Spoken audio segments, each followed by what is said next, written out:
The highlight of my life was singing for the Souls there. I stood out on an open stage and it was cold, but I swear I didn't feel a thing except good.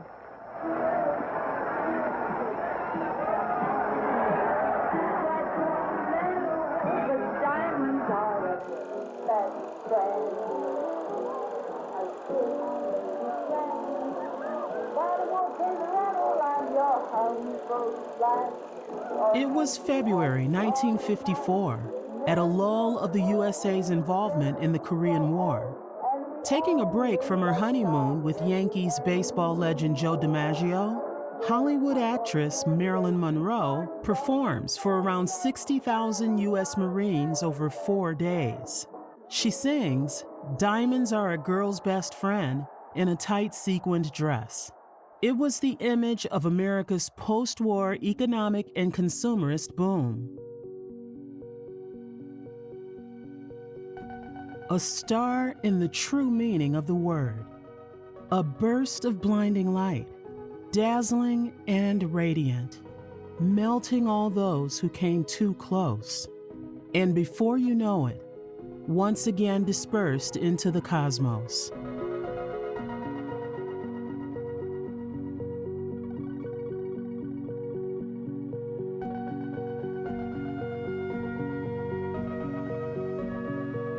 She became the wide-smiled poster girl of sex, money, and glamour. A true story of the American dream, a rags-to-riches fairy tale of transformation.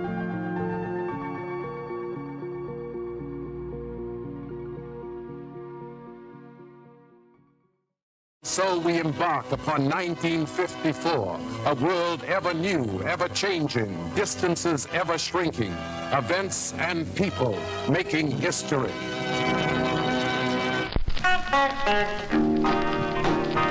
Have you ever met Miss Lindy? She's a gal with the bright red hair. Now she stands high from all the rest. You know her anywhere. Well, she's mine. Yeah, she's mine. Well, I love that little girl with the bright red hair. Well, Miss Lindy, my Miss Lindy. Well, I love that little girl with the bright red hair. Have you ever seen Miss Lindy? She likes to dance all day, and when she does rock and roll, it takes your breath away. Well, she's mine. Yeah, she's mine. Well, I love that. American society in the 1950s is marked by the post-World War II boom. The economy boomed. American consumers eagerly spent the money saved from 3 years of rationing. The newly instated GI Bill allowed many returning veterans to buy homes in the rapidly expanding suburbs.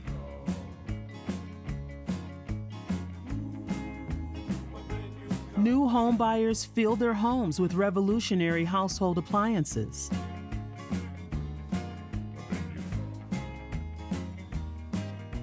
The growing economy allowed middle-class families to buy new automobiles and own television sets.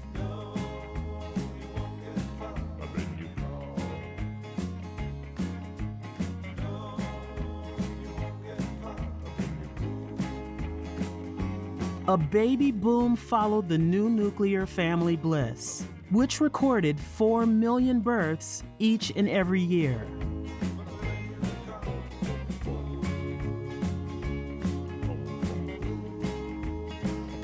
It was the golden age of American capitalism. Economic recovery after the war and the Great Depression that preceded it relied heavily on a culture of mass consumption.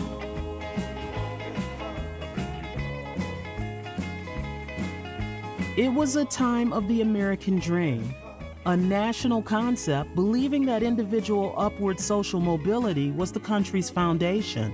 You could be no one and become someone if you work hard.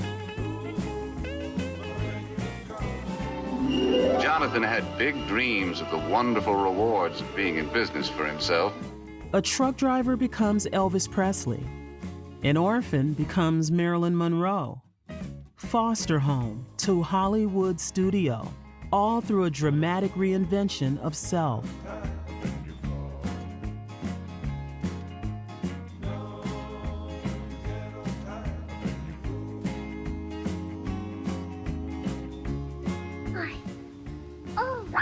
My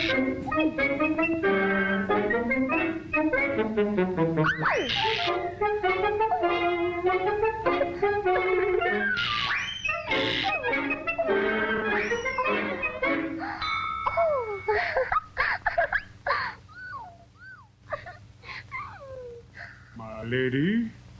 By the time she landed in Korea, Marilyn was a symbol of this new American icon. She possessed the classic glamour of Hollywood's golden era, with a humble beginnings backstory that made her both aspirational and relatable to the public. Importantly, Marilyn was perceived as a specifically American star, described by Photoplay magazine as a national institution as well known as hot dogs, apple pie, or baseball. In the 1950s, after the horrors of the war, Americans were confident that the future promised only peace, prosperity, and patriotism. However, the Cold War, the growing threat of nuclear destruction and the resulting Red Scare that followed, installed an all-permeating paranoia in society.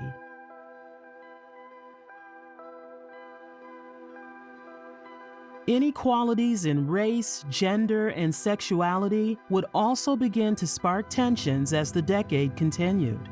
Throughout Marilyn's life in the spotlight, she can represent both the rise and fall of the mid-century American dream, revealing the intrinsic relationship between Hollywood film stars and the dominant ideologies of their time. 4, 3, 2, 1.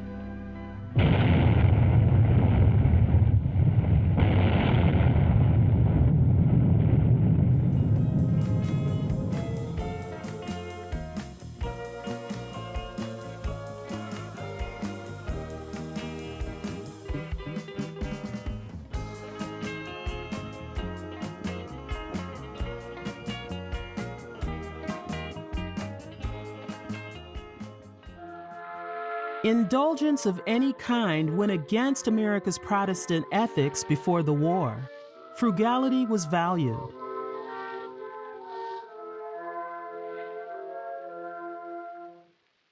It was during these times that Norma Jean Mortensen was born in California on the 1st of June, 1926. The contrasting backdrops of the Great Depression and the burgeoning prosperity of the Los Angeles film industry influenced her early life.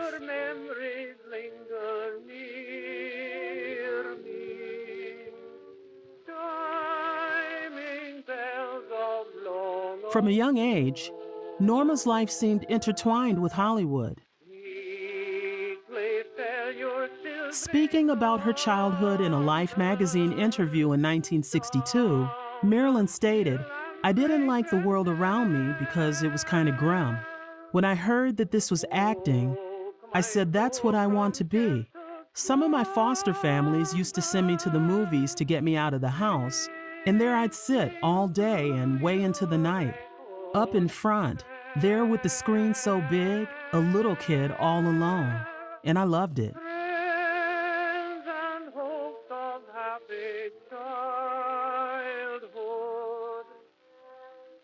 Norma didn't know her father.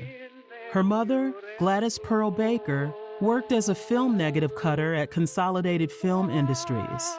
In 1934, Norma's mother had a severe mental breakdown and was diagnosed with paranoid schizophrenia. She lived in and out of the hospital for the rest of her life.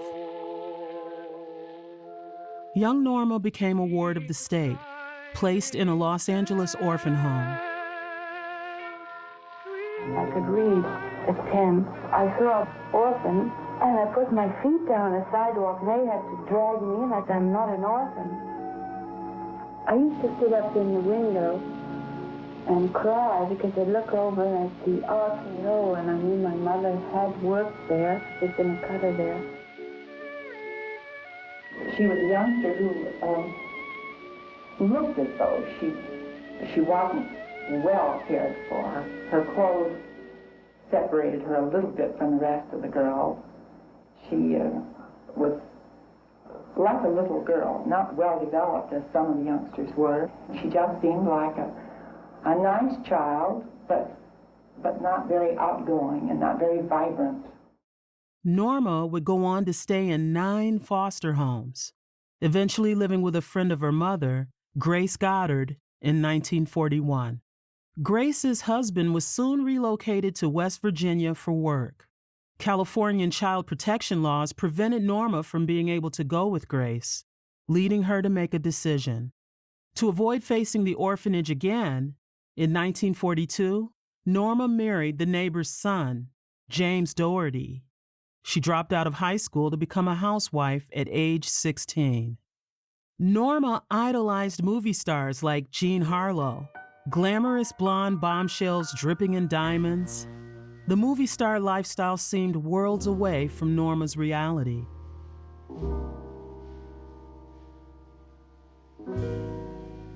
Raised on the same land as the Californian gold rush, maybe it was in Norma's blood to know how much things could change and how fast this could happen. The mythic American dream taught her that her country was the land of opportunity, and Norma knew she wanted ever so badly to escape her predestined origins of poverty and madness. In April 1944, James was shipped out to the Pacific with the Marines and remained there for the next 2 years. Norma moved in with her in-laws. Like many other women in the 1940s, Norma found independence through her contribution to the war effort. She worked as a technician for Radioplane, an American aviation company.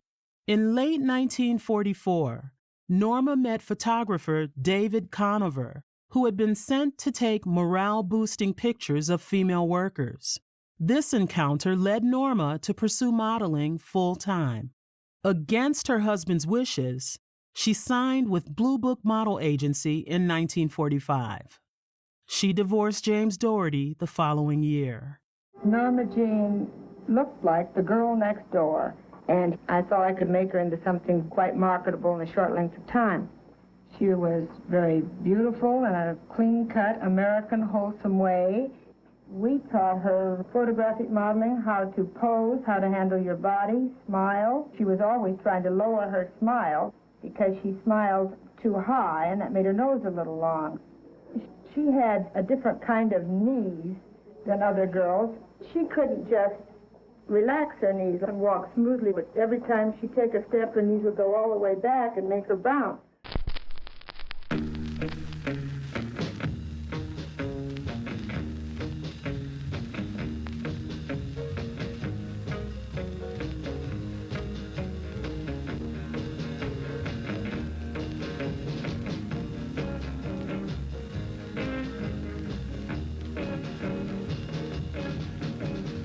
Through her pinup modeling, Norma secured a 6-month contract with 20th Century Fox.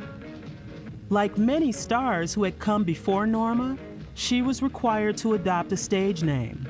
Created of a blend of her mother's maiden name, Monroe, and the Broadway star Marilyn Miller, Marilyn Monroe was born. This reinvention was the birth of a new persona, a chance for Norma to leave her troubled childhood in the past. This is a classic example of Hollywood's famous star system at the time. In this system, Hollywood stars were employees of the studios they worked for. For example, 20th Century Fox or Paramount would have a band of studio-exclusive actors working for them under contract. The contracts were often complex, allowing the studios to choose their actors' roles and the ability to loan them to other studios to work. New names and fictitious glamorous personas that mirrored their movie roles were central to the system. Audiences expected stars to reflect their public life in movie roles and vice versa.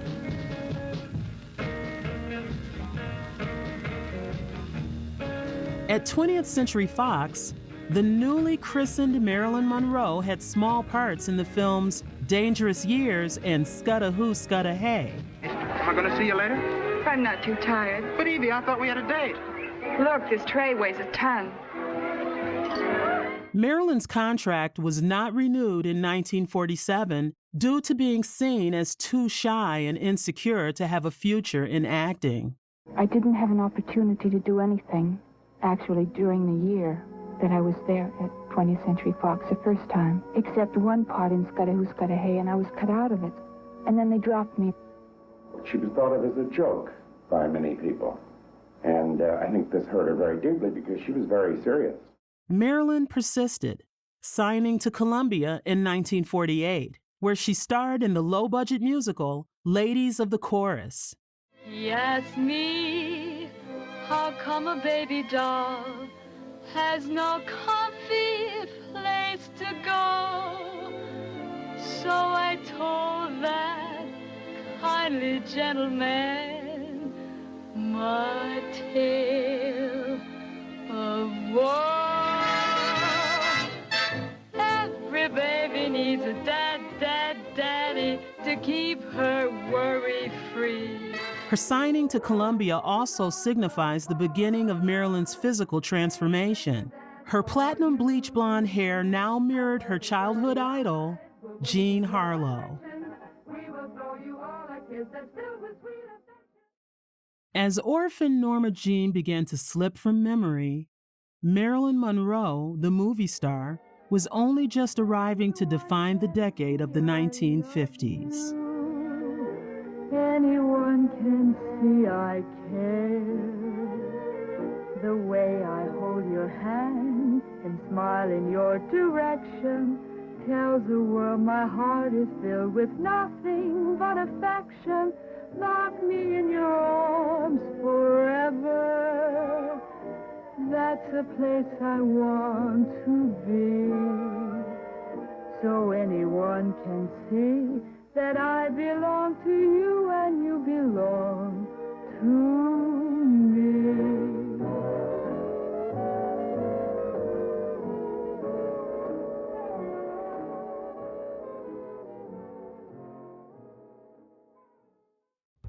When her Columbia contract ended, Monroe once again returned to modeling. Marilyn had now realized her image was marketable, from advertisements to covers of pinup magazines. In 1949, she posed for an infamous nude calendar. Teetering on the edge of show business, these jobs were necessary for Marilyn to scrape by. This is the first car I ever owned. I call her Cynthia. She's going to have the best care a car ever had. Put Royal Triton in Cynthia's little tummy. Right, lady. Cynthia will just love that Royal Triton. Marilyn began to land her first critically acclaimed roles in 1950, for example, in John Mankiewicz's All About Eve. Why do they always look like unhappy rabbits? Because that's what they are. I'm going to make him happy. And John Huston's The Asphalt Jungle. What I said yesterday was... well, it wasn't exactly... I mean... it wasn't really the... Was it the truth? No, sir. I remember she impressed me more off the screen than she did on. There was something touching and appealing about her. And this, of course, is what people finally saw on the screen. What moved them.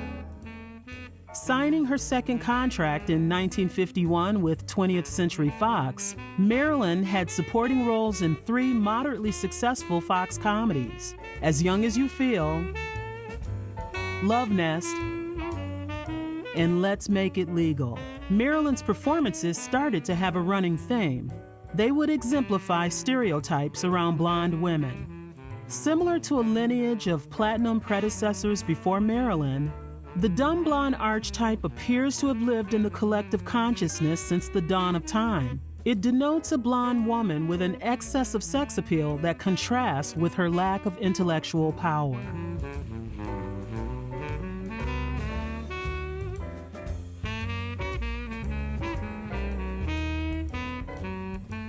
In the past decades of Hollywood, actresses such as Katharine Hepburn and Joan Crawford defined their times of economic hardship with a strong-willed and smart approach. Similarly, Marilyn's approach to the character of the dumb blonde was emblematic of these new post-war times. Different to blondes before her, like Mae West, who was known for an overpowering sexuality, Marilyn seemed not even to be aware of the effect she was having.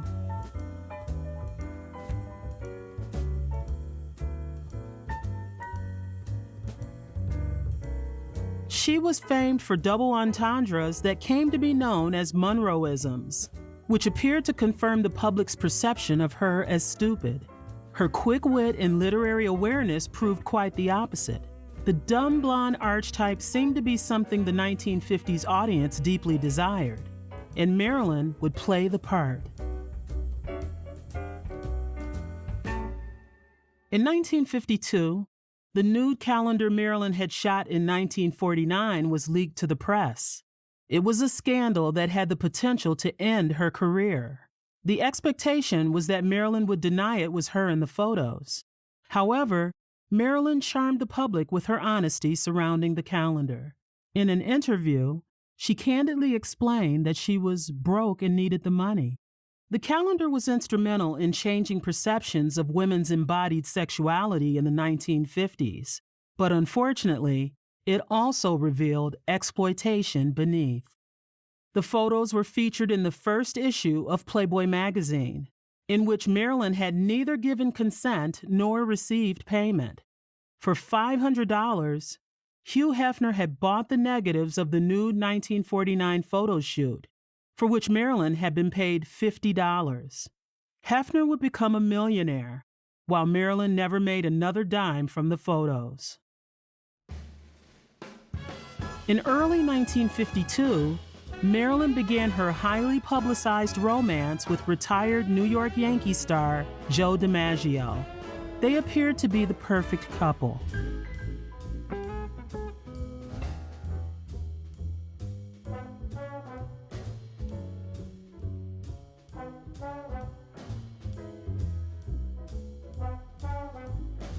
Marilyn continued to play roles which typecast her as the dumb blonde. In her next film, We're Not Married, her role as a beauty pageant contestant was created solely to present Marilyn in 2 bathing suits, according to its writer.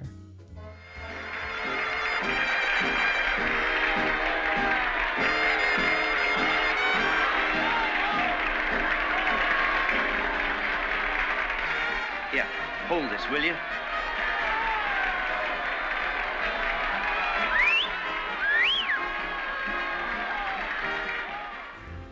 In Howard Hawks' Monkey Business, in which she acted opposite Cary Grant, she played a secretary who is a dumb, childish blonde, innocently unaware of the havoc her sexiness causes around her. Aren't you here early?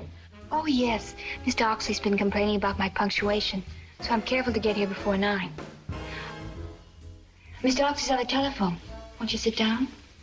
I'm glad we have a moment. I have something I want to show you. For instance? Isn't it wonderful? I beg your pardon? The new non-rip plastic stockings you invented. By 1953, it seemed that Marilyn's work on low-budget films had left a mark on the film industry. The Look Achievement Award is the most outstanding feminine newcomer of 1952. Thank you, Lauren. And as Best Young Box Office Personality, Miss Marilyn Monroe. Thank you, Mr. Nichols. Marilyn Monroe, the moviegoers of America, voted you the most popular actress of the year. My congratulations.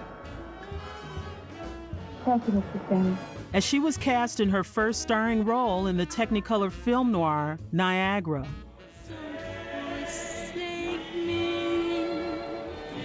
Kiss me, hold me tight.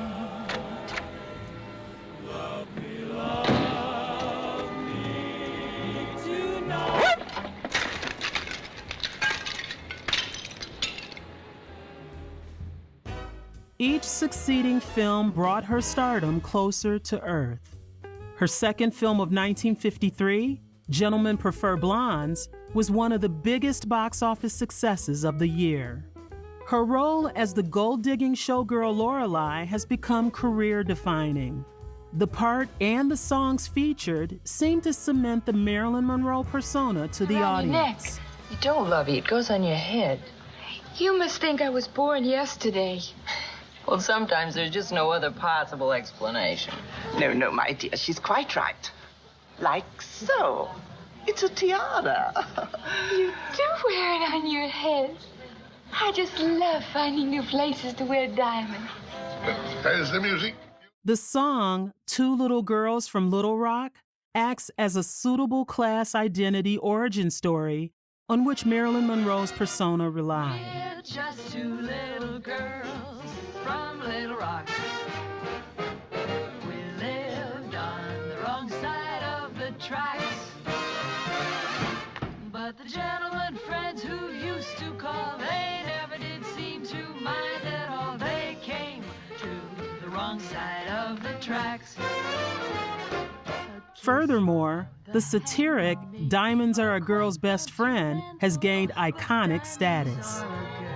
Best friend. A kiss may be grand, but it won't pay the rental on your humble flat or help you at the automat. Men grow cold as girls grow old, and we all lose our charms in the end. The invention of her dumb blonde persona could be said to be Marilyn's great career achievement. Her comedic prowess and quick wit in these roles stands up to this day. The trouble she found was that when the cameras were off, the public still believed that was who she was. The reinvented image she had created had become so integrated into how she was perceived, it would continue to limit the roles she would receive for the rest of her career.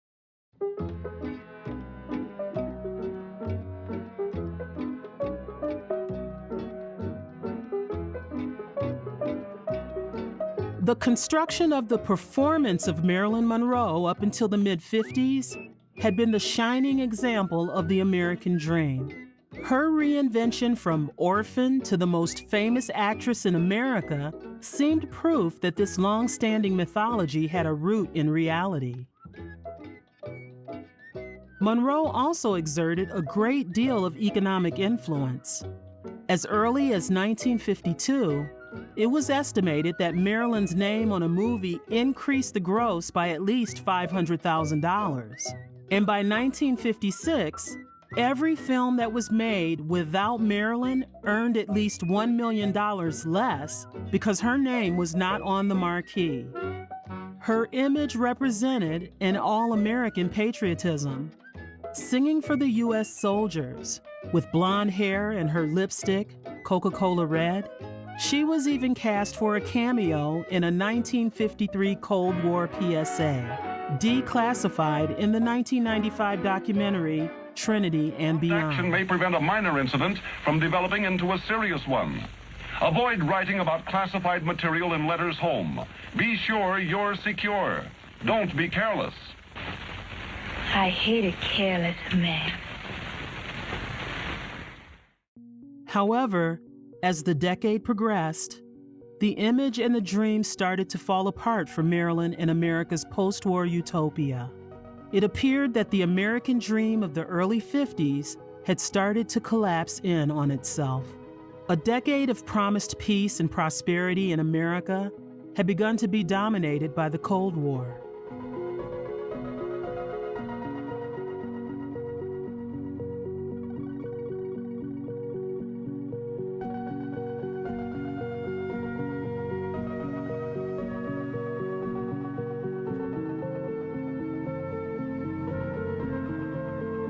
The image of one of the brightest stars created by the Hollywood dream machine had begun to flicker.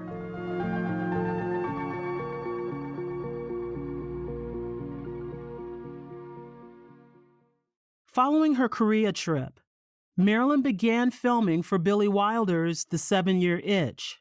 Starring opposite Tom Ewell, Marilyn played a woman who became the object of her married neighbor's sexual fantasies. Ooh, do you feel the breeze from the subway? Isn't it delicious?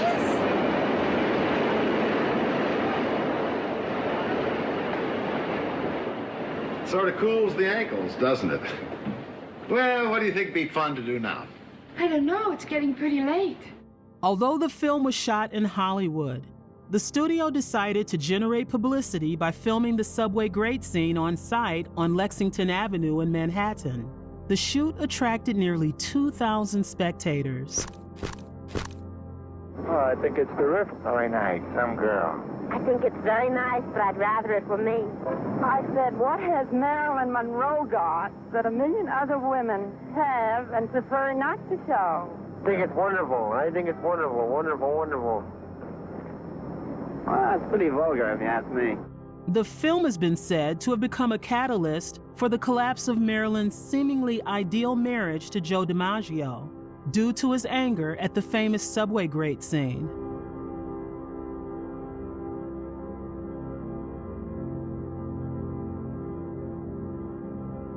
In 1954, Marilyn filed for divorce. Miss Monroe will have nothing to say this morning. All I can say as her attorney is that this is what we would say with the conflict of careers. And as regrettable as it may be, it will have to be presented in the proper place at the proper time.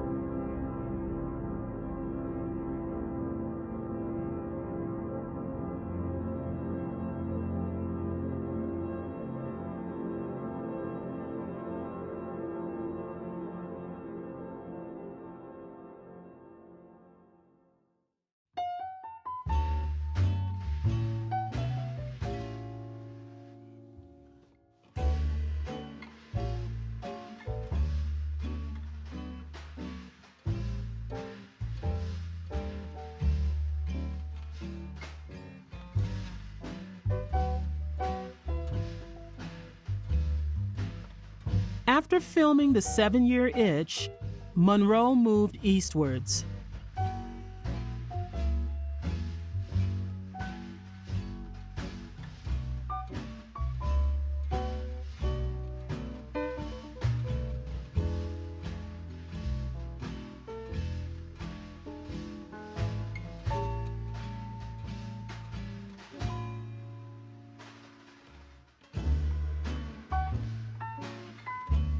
Tired of her lack of power to choose roles, she founded her own production company, Marilyn Monroe Productions, and moved to Manhattan in 1955 to study acting under coaches Lee and Paula Strasberg. Marilyn always dreamt of being an actress. She didn't, by the way, dream of being a star. She dreamt of being an actress. And she had always lived somehow with that dream. And that is why, despite the fact that she became one of the unusual and outstanding stars of all time, she herself was never satisfied. When she came to New York, she began to perceive the possibilities of really accomplishing her dream of being an actress.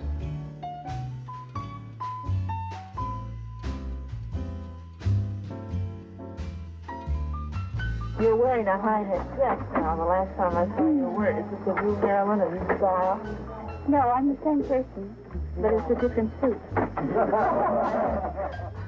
In New York, Marilyn began dating acclaimed playwright Arthur Miller. The public recognized this as a departure from Marilyn's previous public persona. The media nicknamed them the Owl and Pussycat.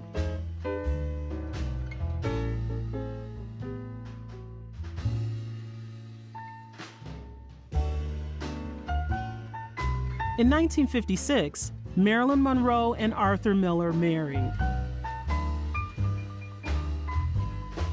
Miss Monroe, could you tell us what kind of a wedding you're going to have? Very quiet, I hope. Do you feel certain at this time that you will be able to get away to go to England? I feel certain I'm going to try awfully hard. In the event that you are not able to go, will Miss Monroe still go? Oh, sure. She's got to go. She's got a contract to go. Well, that means you may not have a honeymoon together then. I think we will. I hope so. The Cold War had become a part of American life. Anti-communist propaganda and witch hunts instilled a culture of deep paranoia. In the years following the war, media and culture exhibited general anxiety about the spread of the Soviet Union's communism. Public hysteria was coined the Red Scare. Films such as 1956's Invasion of the Body Snatchers illustrate how these anxieties seep into the media of the time. Every one of them. Listen, we're going to have to search every building, every house in town. Men, women, and children are going to have to be examined. We've got some phoning to do. Well, I'm going to stay right here where I can watch them. I'm going to stay with you. The FBI was actively investigating Miller for allegations of communism, which led to the FBI opening a file on Marilyn.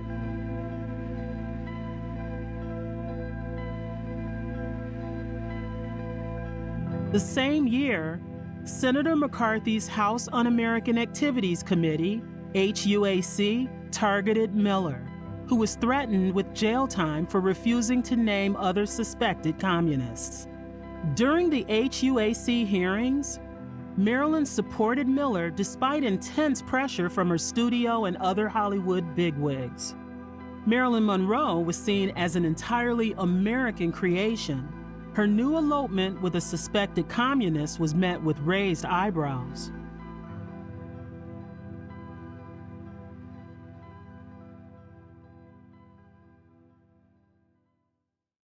In March 1959, Marilyn won a Golden Globe for her role in Billy Wilder's Some Like It Hot. I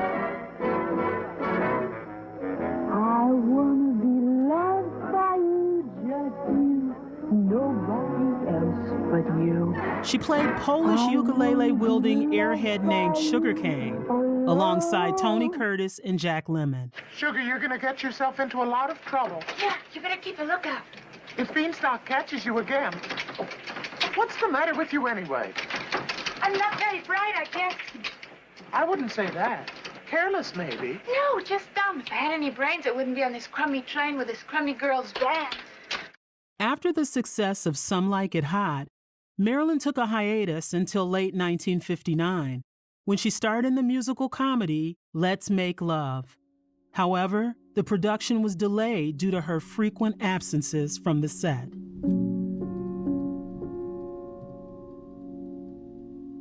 In the myth of the American dream, it would be thought that Marilyn had it all. However, she remained wounded by her difficult childhood. At the dawn of the 1960s, Marilyn's mental health declined rapidly. She suffered from insomnia, depression, anxiety, and a dangerous prescription drug and alcohol habit. Marilyn had initially started taking barbiturates in her early acting career to cope with stress and a lack of sleep.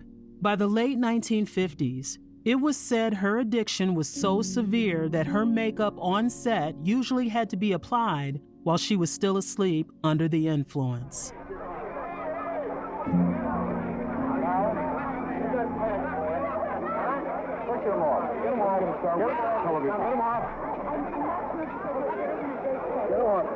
Would you do me a favor? Certainly. What is it? I may not be Dr. Freud or a male brother or one of those French upstairs girls, but could I take another crack at it?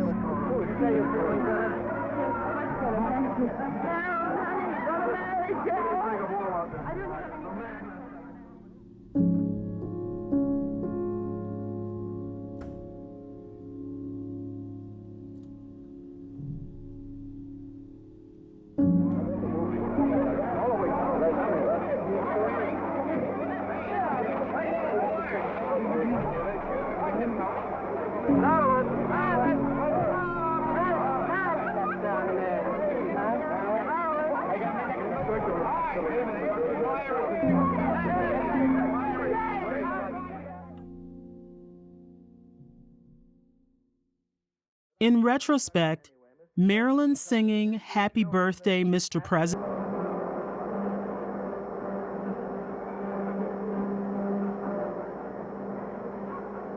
and President John F. Kennedy, although nothing has ever been confirmed. At the Madison Square Garden celebration, she wore a nude-colored, skin-tight dress covered in rhinestones. The appearance feels like the familiar 1950s Marilyn turned up to 100. Intensely glamorous, parodic, exaggerated sexuality, and wholly American. What was new was a sense of bubbling unease concerning her physical and mental health. The aspects that defined the constructed Marilyn Monroe appeared to be at a point of near implosion.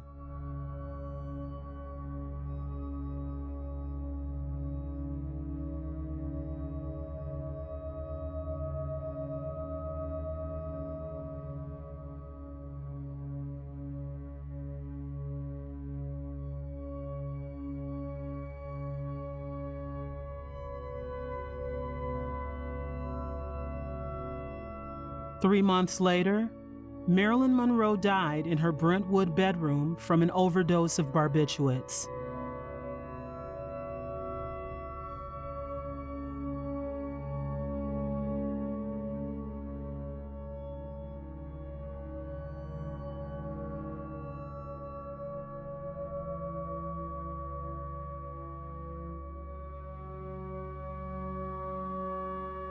Marilyn's doctors stated that she had been prone to severe fears and frequent depressions, with abrupt and unpredictable mood changes, and had overdosed several times, possibly intentionally.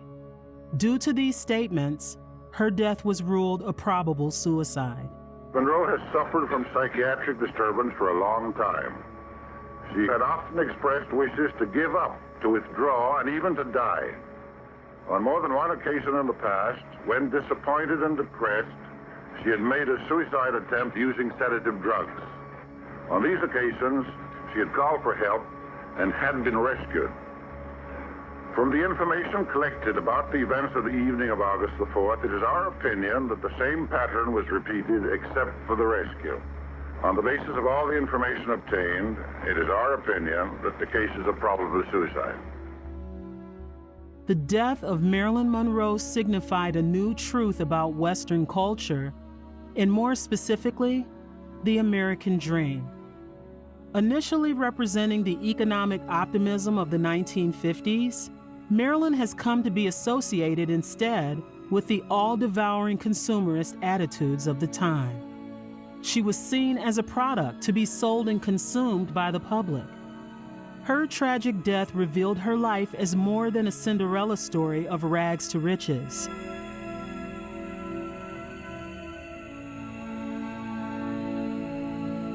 As the reality of her success was that she still felt hopeless despite her transformation. The persona of Marilyn Monroe she had created through the Hollywood machine had ended up preventing people from viewing her as a real person. She had become the defining martyr of the decade.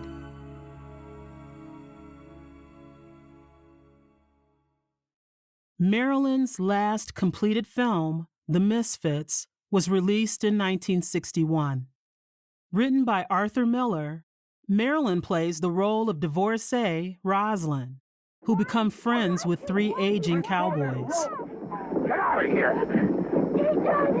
Follow him! Shock him down, Guido! Get off! You want him? Rosalind! Shut up and pull that horse down! Get off! Marilyn's deteriorating state plagued the production. She was dependent on alcohol and prescription drugs and had difficulty remembering her lines. Time and life had done her considerable damage. She took so many sleeping pills to rest that in the morning she had to take stimulants to wake her up. And this ravaged the girl. She broke down, and I had to send her to a hospital for a week before we could go on with the shooting. The film had mixed reviews at the time, but has been remembered as one of Marilyn's most captivating performances. I think you're the saddest girl I ever met. You're the first man ever said that. I'm usually told how happy I am. Various photographers captured the film's stars candidly behind the scenes. It presented an honesty between the audience and the actor that would have been unthinkable when Marilyn started her career in the early 1950s.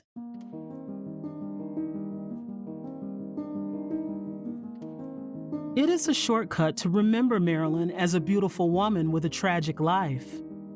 The photos on the set of The Misfits show Marilyn as a multifaceted woman, possessing fragility and beauty, but also strength, energy, and passion for her craft.